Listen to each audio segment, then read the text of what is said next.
Sebelum lanjut ke videonya, mohon dibantu like dan subscribe dulu. Terima kasih. Dapatkan hanya pada misi yang keenam, dan itu pun juga submisi. Ekonomi hijau dan ekonomi biru disatukan.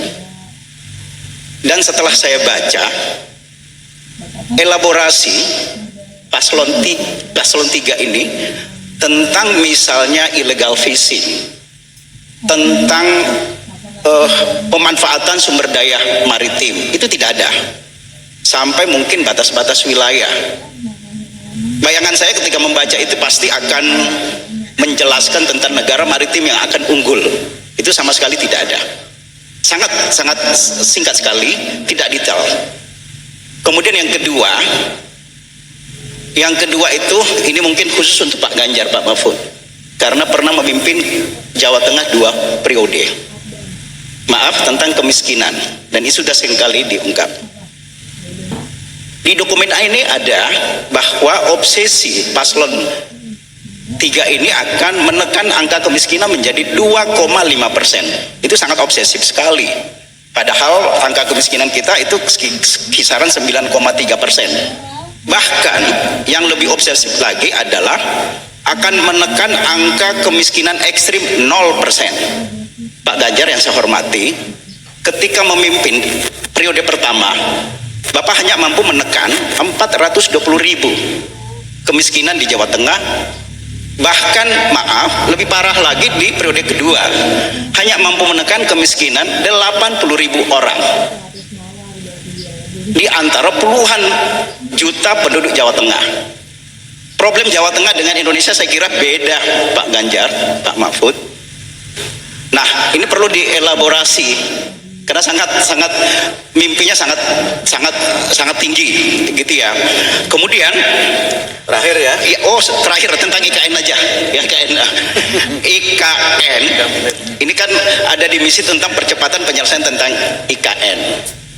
Ini kaitan Pak Mahfud undang-undangnya. Undang-undang terakhir itu 21 tahun 2023 untuk revisi tentang IKN. Hanya memang maaf, IKN itu kan ibu kota negara, bukan ibu kota Nusantara. Mestinya dalam undang-undang itu kan negara, tidak pakai nomenklatur Nusantara. Kalau bisa diluruskan istilah negara menjadi negara, bukan Nusantara. Nusantara dan negara itu beda. Nusantara itu melampaui NKRI. Apakah Indonesia mau melampaui negeri orang? IKN itu sekali lagi ibu kota negara. Oke. Ada satu pasal 16A meliberalisasi, memberikan karpet hijau, memberikan jalan tol kepada investor. Pasal 16A memberikan hak guna usaha, hak guna bangunan, hak guna usaha 190 tahun, 7 turunan gitu kepada investor asing terutama. Ini kan liberalisasi. HGB 160 tahun. Pertanyaannya, ya gimana merevisi ini? Ya. Gitu ya. Terakhir, bisa nggak koperasi dimasukkan? Ya. Ketika bicara IKN, satu diksi tidak ada yang namanya koperasi. Pelibatan koperasi ada, saya ingat dalam Undang-Undang Ketenagakerjaan, koperasi bisa terlibat dalam PMP, perusahaan modal ventura, di Undang-Undang Cipta Kerja. Saya berharap koperasi dilibatkan dalam pembangunan IKN kalau misalnya ini jadi misi Bapak. Baik, terima kasih, dipegang ya Pak. Jadi banyak hal yang ditanyakan yang belum dikerjakan oleh Pak Ganjar sebenarnya. Itu warisan masa lalu. Terima kasih. Monggo Pak Ganjar silakan menanggapi. Pak, penanganan kemiskinan itu yang penting satu datanya dulu Pak. Pak Ganjar nggak berhasil. Mari kita hitung diperbandingkan dengan seluruh angka provinsi Pak. Dengan jumlah penduduk yang lebih besar, berapa penurunan diantaranya. Kemiskinan ekstrim itu masuk desil 1. Pak, kalau desil 1 kita mau berantas, caranya yang tadi saya sampaikan Pak. Datanya harus pasti, orangnya pasti, dan ini diambil oleh negara. Mau pakai BLT boleh, mau jaminan sesuatu boleh. Maka kalau satu data Indonesianya tepat Pak, maka sinkronisasi akan terjadi. Satu ketika terjadi, Pak Ganjar juga nggak bisa, betul. Maka pada saat itu saya sampaikan kepada pusat, ada rapat dengan Pak Pres semuanya, Pak, kalau datanya begini nggak beres Pak, boleh nggak data saya ambil alih? Oh tidak bisa. Maka permintaan perbaikan data angka kemiskinan Pak, data angka kemiskinan Pak,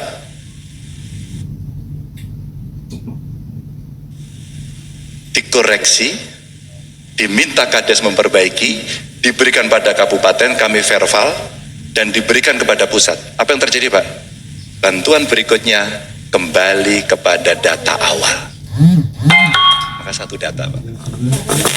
Maka ketika kemudian ini muncul, loh yang dikasih itu lagi gak akan turun, maka saya geser ke yang kedua.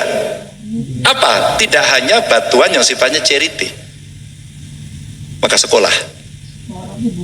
Kami bangun sekolah, namanya SMK Jateng Pak, hanya untuk orang miskin. 3 tahun kami investasi untuk mereka, tahun keempat sudah panen Pak. Dan mereka menjadi tulang punggung keluarga, pendidikan. Dengan angka juga boleh disampaikan yang terjadi itu.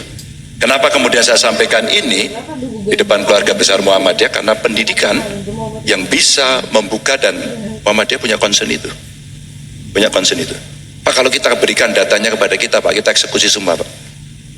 Presiden punya kekuatan yang jauh lebih besar untuk mengorganize ini Pak, jauh lebih besar. Ada satu provinsi tetangga saya waktu dibandingkan, loh ini kok malah nambah. Duitnya lebih banyak, penduduknya dikit malah nambah Pak. Kalau berkenan nanti data detailnya saya kasih Pak. Kalau berkenan. Ini menjadi public talks yang memang menarik. Pada visi maritim, kenapa Pak Ganjar tidak sebutkan sisi ideologisnya barangkali, kebangsaannya dengan maritim Pak? Kalau Bapak mengendaki uraian itu ada yang lebih tebal Pak. Saya tidak yakin. Enggak, dia emang nggak hemat nah.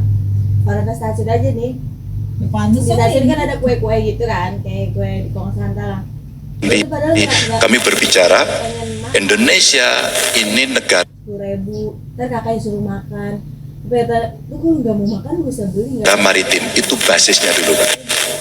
Indonesia ini negara maritim, itu basisnya dulu Pak. Maka pembangunannya itu mesti bicara maritime base oriented. Maka dalam kasus beberapa daerah-daerah tertentu mesti ocean base oriented. Kesalahan kita yang terjadi adalah di pulau umpama Indonesia Timur, Kepulauan Maluku Pak. Ini barusan teman-teman ngasih tahu, Pak, kalau Bapak buatnya sistem transportasinya darat, maka yang terjadi adalah kami tidak bisa mendapatkan apa-apa. Kami pulau-pulau kecil. Kemarin kami baru pulang dari Raja Ampat Pak, mahalnya minta ampun Pak untuk datang ke satu pulau. Butuh 5 juta dan butuh butuh BBM yang gede banget Pak. Maka yang begitu harus tindakan afirmasi tadi. Tidak bisa disetarakan dengan yang ada di sini. 2, kalau orientasi kita masih land based orientations ya, maka apa yang akan terjadi Pak? Kita eksploitasi habis-habisan darat. Padahal maritim kita jauh lebih hebat. Pariwisata hebat, kelautan hebat, perikanan tangkap hebat, budidayanya hebat. Termasuk energi sebenarnya yang ada di sana yang kita sebut sebagai blue economy. Tapi belum digunakan banyak Pak. Maka kenapa kemudian kita bicara itu menjadi perhatian kita, itu yang ada. Tapi Pak Ganjar tidak batas wilayah, yang lain tidak dibicarakan. Ya tentu kami tidak bisa menulis rinci Pak, hampir seluruh persoalan. Baik. Tapi toponimi, penamaan pulau-pulau, negosiasi Laut Cina Selatan umpama, perbatasan-perbatasan yang hari ini menimbulkan konflik, Kemlu sudah memulai, dan pasti itu menjadi perhatian kita. Ingat Pak, sepadan ligitan Pak, karena kita tidak terlalu ngurus pada soal itu. Kebetulan saya pernah ngurus ini waktu di DPR Pak. Satu, budaya tidak diurus, mata uangnya tidak diurus, ya, penamaannya tidak diurus, dan dalam waktu yang lama kemudian negara lain mengurus, dan saat persidangan kita kalah dan semua menyalahkan karena Baik. kita tidak Terima ngurus. kasih Pak Ganjar ya. Yang soal IKN tadi mungkin terakhir. Pak. Oh, IKN dan koperasi. Oke juga Pak, koperasi terlibat. Tinggal ini koperasi apa Pak yang mau terlibat di IKN? Ntar saya tak tulisin Kalau dia menjadi bagian dari supply chain, ini saya belajar di satu negara, Pak. Ketika negara mengeluarkan satu biaya dan kemudian itu dipakai untuk membangun sesuatu, maka harus turun sampai 5 lapis di bawah, Pak. Kamu peralatan tekniknya harus pakai ini, materialnya harus di sini, konsumsinya untuk pegawainya harus di sini. Mungkin beberapa koperasi yang punya sektor itu boleh, Pak. Tapi apa ada, Pak, koperasi yang gede, katakan punya perusahaan konstruksi yang besar? Saya kok tidak yakin, Pak.